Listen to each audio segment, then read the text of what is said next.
Everyone, welcome back. In today's video we are going to discuss about chemistry. What is chemistry, where it is used, how it is used, what is the history of chemistry, etc, etc. So this presentation and this video tells you about the introduction of chemistry. Starting on, what is chemistry in the first place? Well, chemistry is a branch of science.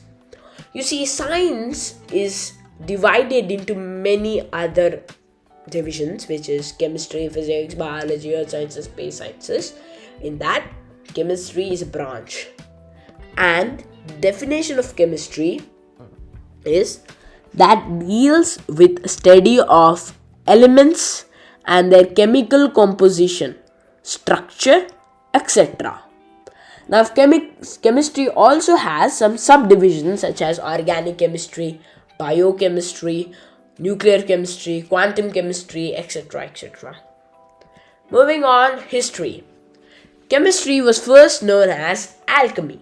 The person who studies this was known as alchemists, or the person who works with it was known as alchemists. The term chemistry is said to be derived from the Greek word chemia, which means cast together. Now, those of you who are very much interested about the history of chemistry, you can check out the book The History of Chemistry by John Hudson. What is the use of chemistry? Your toothpaste, right? You brush your teeth using a toothpaste, and the same toothpaste is made using chemistry and chemicals. Okay? Chemistry is used to create antibacterial soap, hand washes, shampoos, responsible for killing those nasty germs that could get you sick. Then, chemists were responsible for the developing the COVID-19 vaccine. Moving on, father of chemistry. Now, the father of modern chemistry is Antoine Lavoisier. Lavoisier made numerous significant discoveries in the area of chemistry, including establishing water has a hydrogen-oxygen combination. Now, what is this, right? It sounds like a lot. Well, it's not, my friend. Water was first said to be believed is an element, but he is the one who said that water is not an element. It is a compound which contains hydrogen and oxygen. He discovered sulfur is an element and diamond is a type of carbon, and even gave the law of conservation of mass in chemistry. Well, this law is used to balance chemical equations. Moving on, great scientist. We have two great scientists here, which is Dmitry Mendeleev and Alfred Nobel. First, we'll take Dmitry Mendeleev. He is the one who organized the elements and created the periodic table. And second is Alfred Nobel. He was the one who invented dynamite, and on the memory of him was created the famous Nobel Prize, which was given to people who have given exceptional contribution in the fields of physics, chemistry, physiology, medicine, literature, and peace. Matter. Okay, so matter is anything that has mass and takes up space and can be perceived by our senses.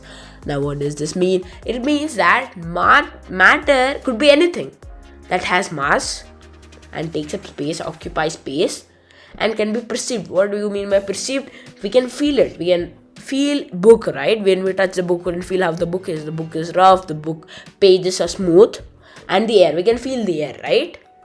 So, whatever has mass, takes up space, and can be perceived by our senses is known as matter. So, here is a question for you. Is happiness matter? Your options are yes or no. Comment down below quickly. Okay, I hope you have commented down. Now the answer is no. Happiness is not matter, because happiness happiness does not take up mass and does not occupy space, but it can be felt by our senses, right? Well, happiness is not a matter, but happiness matters a lot. Moving on, elements. Well, this is the periodic table.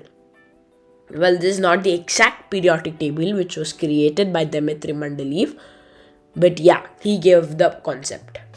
Moving on, an element is a pure substance that cannot be broken down by any physical or chemical means into a simpler substance. What does this thing mean? It means that element is the most simple substance you can find. You cannot break it. It's just simple. Means you can break elements, but you cannot make new things out of it. It's just the most simplest substance.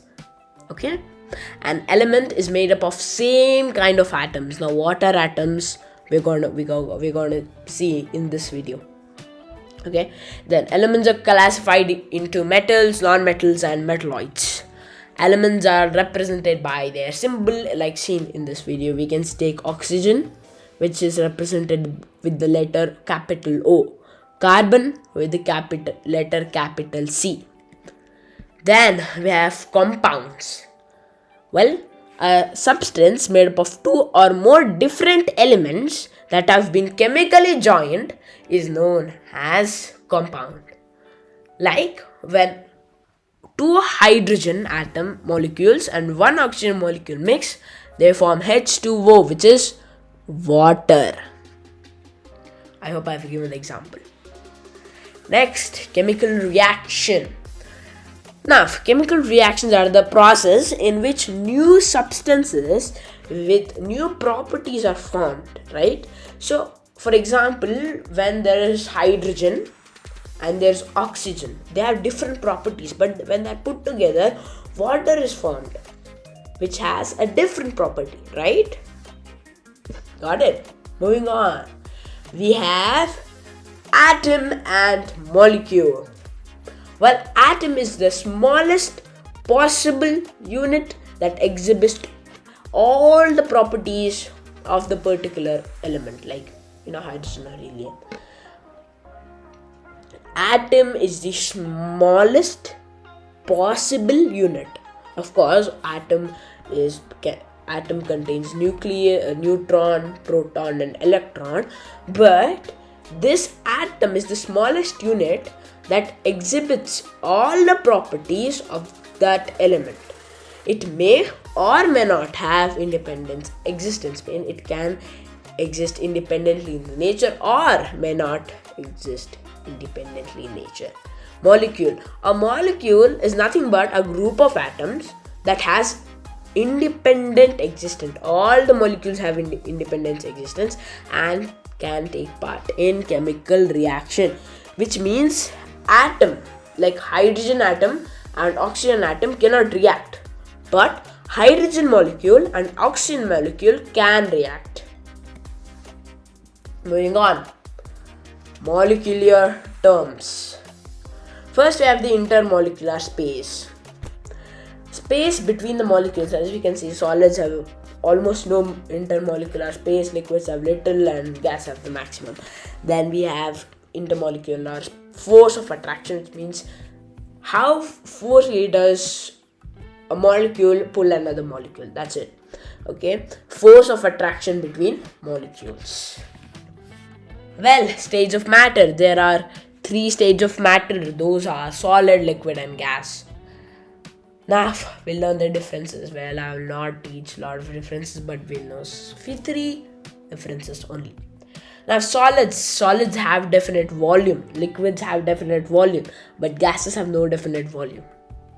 Solids have definite shape. Anything you take, a solid, it has a definite shape. Liquids does not have a definite shape. Instead, it takes the shape of the container where you put it in. Then gases also have no definite shape. Okay, then solids have very less intermolecular space, liquids have less intermolecular space, and gases has the maximum intermolecular space, and this can be seen in this image, right? Solids are very less intermolecular, and liquids have less, and gas have the maximum.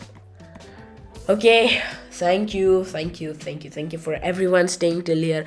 Please like, share, and subscribe, because it took a lot of effort in making this video. See you at the next video. Until then, goodbye.